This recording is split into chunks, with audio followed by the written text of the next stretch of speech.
And that breaking news tonight, a fire that broke out in Winter Springs this afternoon. And firefighters are still at the Seminole County home tonight. That's where you also find WESHU's Gail Pascal Brown. And Gail, someone was inside that house during the fire. Do we know if they made it out okay? Yes, in fact, the fire department got that man out of the house. He is in critical condition and he was transported to the hospital. Now let's get some shots now, bird's eye view from Chopper 2. This fire broke out shortly after 5 in the Wedgwood Tennis Villas. That is on Tanner Lane. And we are about a quarter of a mile from the fire because, you know, the fire department wants to make sure that we're safe, and plus it's cramped corners in there with all of the fire trucks and personnel that's there. 25 trucks are there still on scene fighting that fire, as well as mutual aid from various departments. Joining me now is Matt Kinley. He is the fire chief for Seminole County Fire Department. Can you tell us where this fire started or how it started this? So we don't have any indications of why the fire started. Our crews arrived on scene with heavy smoke and fire coming from the rear of the structure.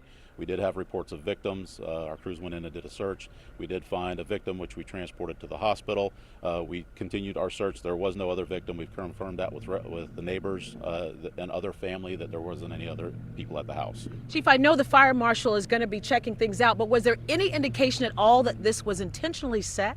Yeah, so we don't have any indications of how the fire started. The State Fire Marshal's office is en route, most likely on scene right now, and they will do that investigation and make that determination. Now, when it comes down to fighting this fire, as we look at the pictures from Chopper 2, was there any problem as it relates to that? Was there any hampering that just got in the way of the men and women trying to put this fire out? We did have some challenges, what we call hoarder conditions. There was a lot of stuff within the house, made very narrow lanes to be able to fight the fire and to do the search. And bottom line is, do you think, or we are, as far as the loss of this house, and was there a partial roof collapse?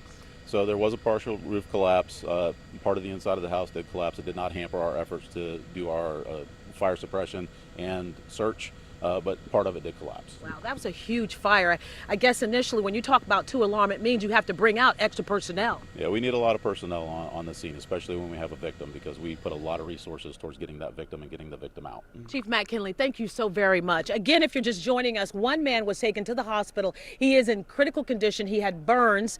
We'll get more information on that later, but that's the situation right now. I'm Gail Pascal Brown. Let's take it back to you in the studio. Gail.